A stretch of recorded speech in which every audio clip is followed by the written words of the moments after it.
Hearing of the Committee on Finance is hereby resumed. At this juncture, we will take up the budget of the Mindanao Development Authority.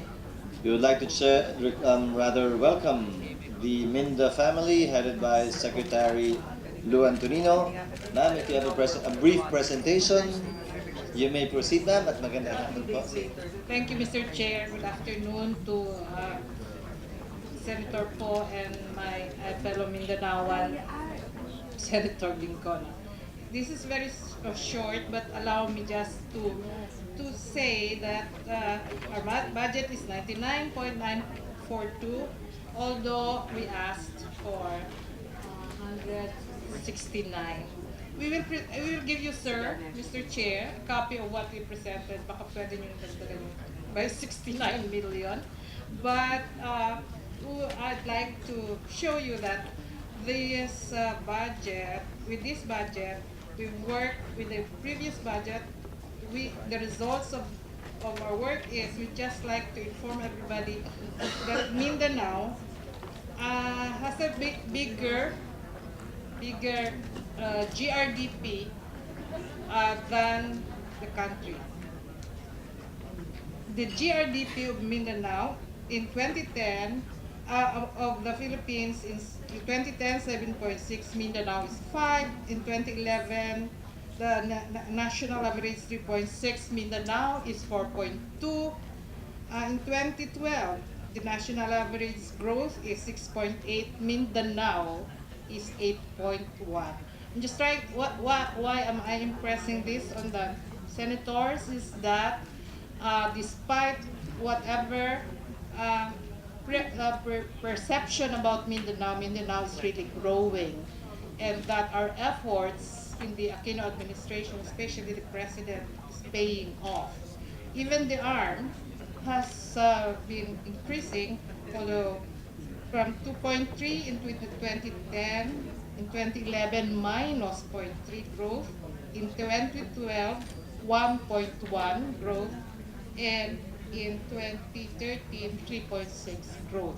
So despite all this, I'd like just to have the bragging rights that Mindanao is growing faster than the average of Philippines, and that is the reason why we're asking for more budget in order to have this continuing because even if we are growing fast and our initiatives for inclusive growth has been successful, we are not yet happy in the inclusivity of this growth, and we have several initiatives that we need to do to ensure inclusive growth. We have noted that the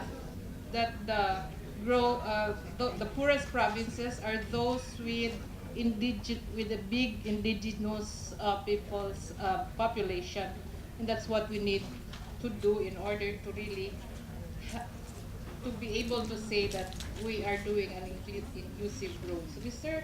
Chair, since there are others who would like to present, this is just what Minda is doing. We are integrating through a Mindanao corridor. We have divided Mindanao into different corridors,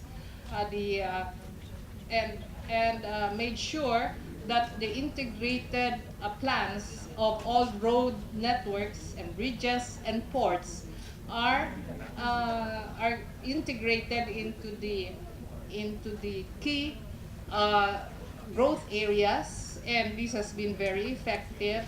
We planned the whole network of infrastructure with the Department of Public Works and Highways. We planned together, and we planned together also with the OTC and DA, and that makes the work easier rather than doing it separately.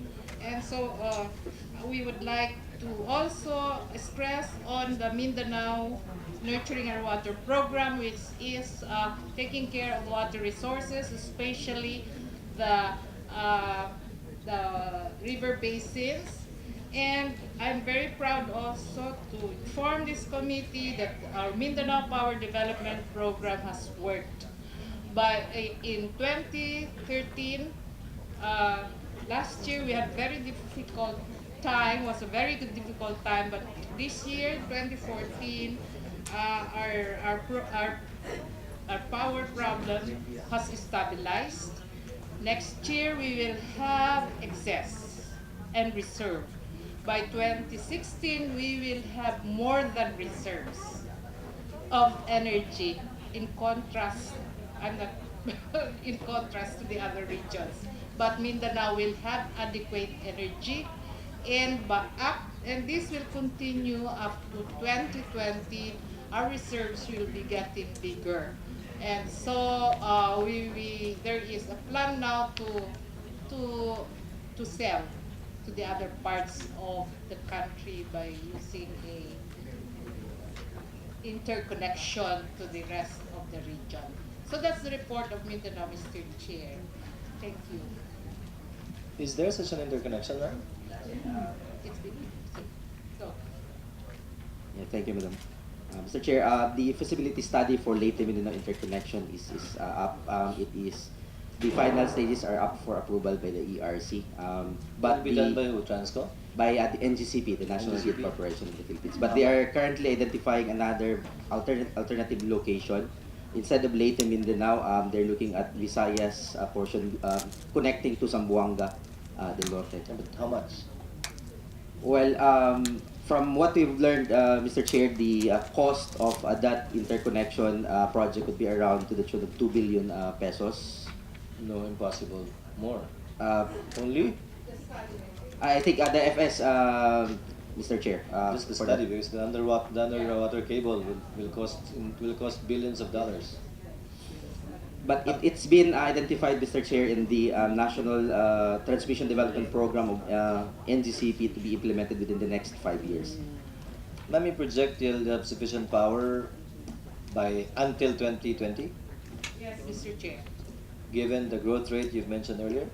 Yes, that is why we are telling our power producers to take a look at it again, because by 2020 we'll need more. Although there is an investor who is building his own generator without even contracting any of his output. He's building right now 300 megawatts without Philinvest? even. Philinvest? No, San Miguel.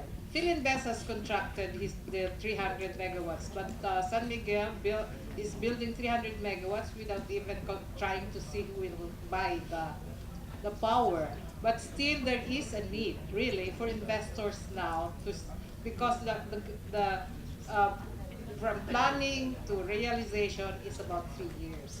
Now it takes 3 to 4 years to construct a plant and over $2 million per megawatt in investments.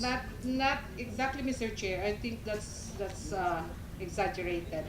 And we have formed MINDA together with DOE upon the executive order of the president. We have formed a one-stop shop, which I think the DOE will soon adopt also. One-stop shop is a result of the Mindanao Power Summit during the time of about 2 years ago, where it took about 5 years to process the papers of renewable energy.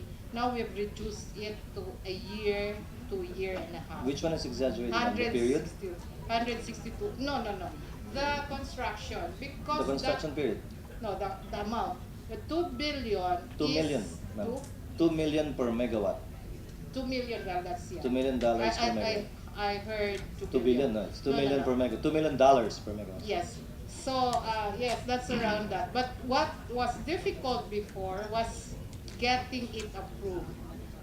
Renewable energy, such as a hydro plant, it took 8 years to have it approved because of the I have begun 162 to think it, ma'am. signatures.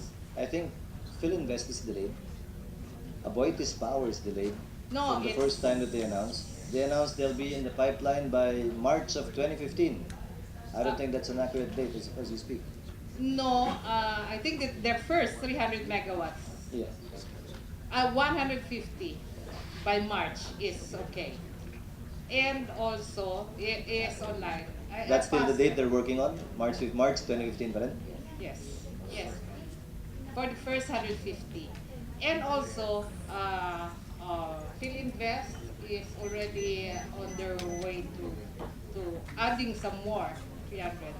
So, also we started and next year by 2014, their first 100 megawatts is coming in.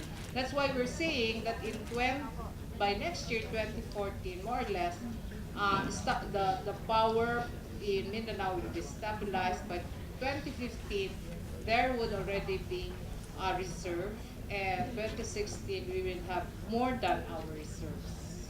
Some questions, ma'am, specifics. If I may refer you to page 991. You have a copy of the NEP? 991? Sorry. 989 po muna. Same as in the previous agencies, can you give us the breakdown of the MOE per MFO? As well as the offices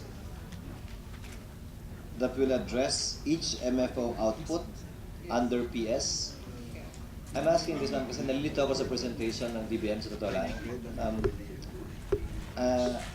I don't know if they actually were able to break it up or they just divided up the MFOs with the total. That's why I'm asking for the positions, the offices for the PS under each MFO, and the MOE allocation too, if it's really zero-based budgeting, or you were given a ceiling and you were made to make do with what they gave you, because it's down to the last 2,000, down to the last 6,000.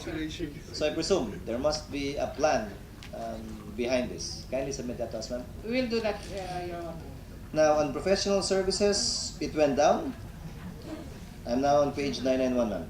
It went down from 6.186 million to 4.119 million. Yes, Your Honor. Why? We've contracted less consultants because I would rather because some of our donor partners are the ones paying for some of our consultants. Printing and publication, ma'am. What do you print or publish? Well, these are materials that we use to promote our programs. That's the Mindanao, which is the Nurturing Our Water programs, and also our environmental programs. And we have some publications which we give our stakeholders, especially the LGUs, so that they know where we're going and that we coordinate our efforts. Rent and lease expenses went up by less than 2 million.